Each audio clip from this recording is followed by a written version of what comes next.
अस्सलाम वालेकुम dear student, उम्मीद करता हूँ सब खैरियत से होंगे। आज हम करेंगे बिल के बिल के मुतालिक शीट। यहाँ पे हम सीखेंगे कि बिल कैसे निकालते हैं, बिल निकालने के लिए कैसे फार्मूला इस्तेमाल होते हैं और कौन सा इस्तेमाल होता है फार्मूला, वो आप यहाँ पे सीखेंगे। सबसे पहले आपने इस तरह खुद ही टाइप कर लेनी है और उसके बाद यहाँ तक आपने मीटर नेम और कस्टमर नेम और उसके बाद यहाँ पे प्रीवियस यूनिट करंट यूनिट आपने खुद टाइप कर लेने हैं। और उसके बाद कंज्यूम यूनिट हमने मालूम करना है, तो कंज्यूम यूनिट का formula is equal to current unit minus previous unit, यानी कि मौजूदा रीडिंग और पिछले माह की रीडिंग को उसमें से माइनस कर देंगे तो हमारे पास करंट कंज्यूम यूनिट आ जाएंगे, यानी कि जो इस माह इस्तेमाल हुए हैं। तो उनको मुख्तलिफ सेल्स में हमने डिवाइड करना है, जैसे यूनिट 2, 4 और 5 और 7 कैसे डिवाइड करना है उसका formula is equal to if bracket consume unit, sorry double bracket, यहाँ पे आपने डबल ब्रैकेट लगानी है। यहाँ पे आना है कंज्यूम यूनिट, कंज्यूम यूनिट का सेल नेम लिख दें और उसके बाद ग्रेटर देन 100, यानी कि अगर कंज्यूम यूनिट 100 से ज़्यादा हैं तो ब्रैकेट सिंगल कॉलम और इस सेल में कितने दिए जाएं 100, और यहाँ पे ब्रैकेट क्लोज कर देनी है दोनों, सॉरी सिंगल एक ब्रैकेट हम पहले ही क्लोज कर चुके हैं, और उसके बाद एंटर कर देंगे। तो यहाँ पे आप कितने यूनिट हैं 113 हैं और यहाँ पे कितने दे रहे हैं 100 यूनिट। ठीक है, यानी कि यूनिट 2 में जो बिल दिया जाएगा यूनिट 2 के हिसाब से वो 100 यूनिट तक ही दिया जाएगा। उसके बाद यूनिट 4 का सेल के लिए formula is equal to if bracket double bracket और उसके बाद कंज्यूम यूनिट माइनस 100, यानी कि जो हमने वहाँ पे दे दिए हैं उसको माइनस कर देना है और उसके बाद ग्रेटर देन 100, उसके बाद सिंगल कॉलम और फिर 100 और उसके बाद ब्रैकेट क्लोज कर दें।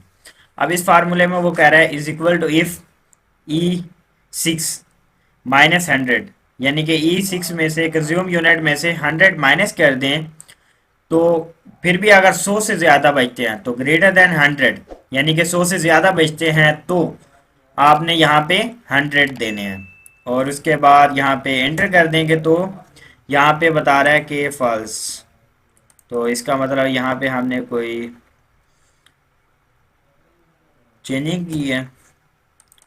हाँ, यहाँ पे फिर वो लोकेशन रिपीट कर रहा है, फिर कॉलम लगाना है आपने कंज्यूम यूनिट माइनस, यानी कि जो ये हमने माइनस कर चुके हैं दोबारा वही टाइप कर देना और एंटर कर देना है।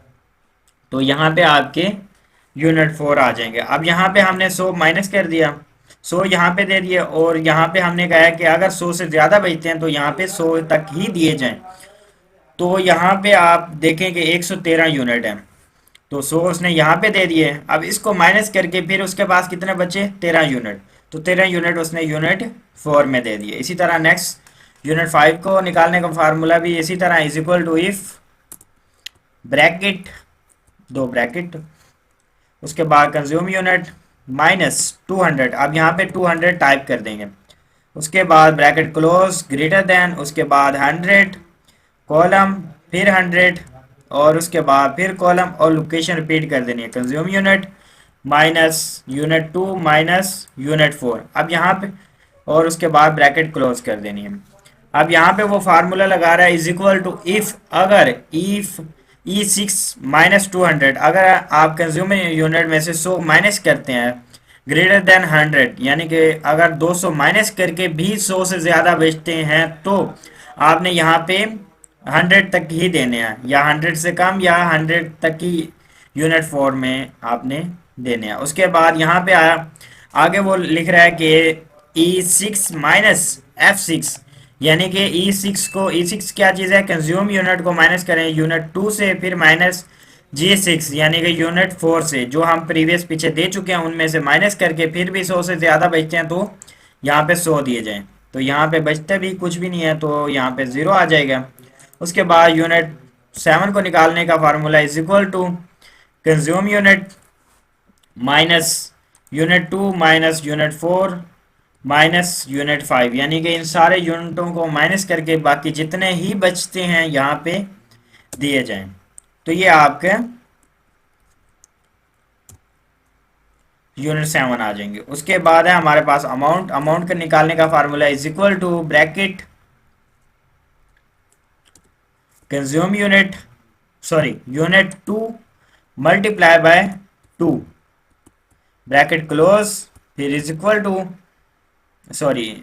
प्लस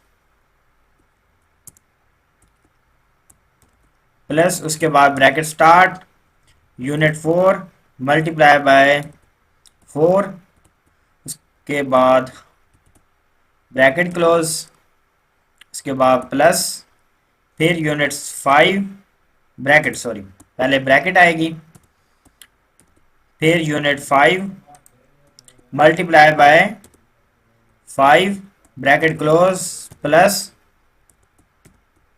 ब्रैकेट, उसके बाद यूनिट 7 मल्टीप्लाई बाय 7 और उसके बाद यहाँ पे ब्रैकेट क्लोज कर दे। अब इसमें वो फार्मूला लगा रहा है इज इक्वल टू, अगर यूनिट ब्रैकेट यूनिट 2 यानी कि F6 मल्टीप्लाई बाय 2। F6 क्या चीज़ है? यूनिट 2 को 2% के साथ मल्टीप्लाई करना है, यूनिट 4 को 4 के साथ मल्टीप्लाई करना है, और यूनिट 5 को 5 के साथ मल्टीप्लाई करना है, और यूनिट 7 को 7 के साथ मल्टीप्लाई करके फिर इन सारों को इकट्ठा प्लस कर देना है और एंटर कर देना है।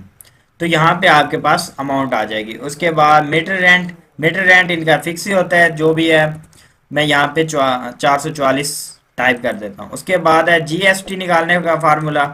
मैं ये ही फार्मूला कॉपी करता हूँ और यहाँ पे आपको बता देता हूँ। जैसे इज इक्वल टू इफ अगर ब्रैकेट ई सिक्स क्या है? कंज्यूम यूनिट अगर ग्रेटर देन 80 अगर यहाँ पे कंज्यूम यूनिट आपके 80 से ज़्यादा हैं तो आपको 10% जनरल सेल टैक्स दिया जाएगा। ये कंप्लीट हेडिंग है इसकी, जनरल सेल टैक्स। तो आपको 10% यहाँ पे देना पड़ेगा टैक्स। उसके बाद फिर उसने कॉलम लगा के फिर दूसरी कंडीशन लगाई, इफ अगर E5 ग्रेटर देन 100, अगर आपके जो यूनिट है वो 100 से ज़्यादा आप इस्तेमाल कर चुके हो तो आपको 20% टैक्स लगेगा। अगर आपने उससे भी ज़्यादा आपने यूनिट इस्तेमाल किए हुए हैं, जितने भी उससे उससे ज़्यादा इस्तेमाल किए हुए होंगे, तो वो आपको 30% के हिसाब से टैक्स लगेगा।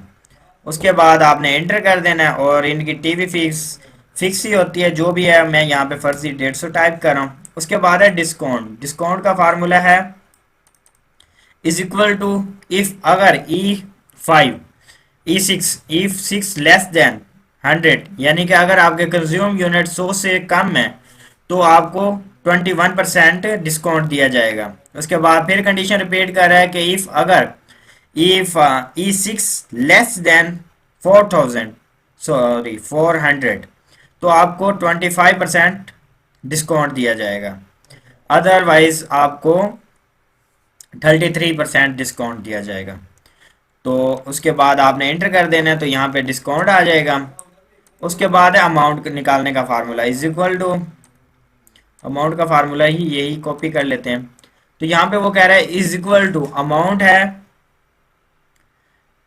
Amount plus meter rent plus यहाँ पे हम फार्मूला खुद टाइप करते हैं, इज इक्वल टू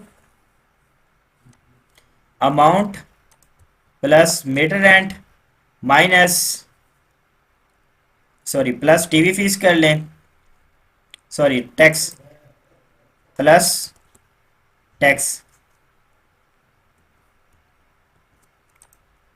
उसके बाद प्लस टैक्स प्लस इसका formula is equal to amount, total amount निकालने का formula is equal to amount plus meter rent plus general sale tax जो उस पर टैक्स लगा, प्लस टीवी फीस और डिस्काउंट जो उसको डिस्काउंट दिया गया उसको माइनस कर देंगे और एंटर करेंगे तो हमारे पास टोटल अमाउंट आ जाएगी। ठीक है, तो इस तरह हम बिल वगैरह निकालते हैं, बिल के अमाउंट वगैरह इसी तरह मैनेज करते हैं। तो उम्मीद करता हूँ आपको समझ आ गई होगी।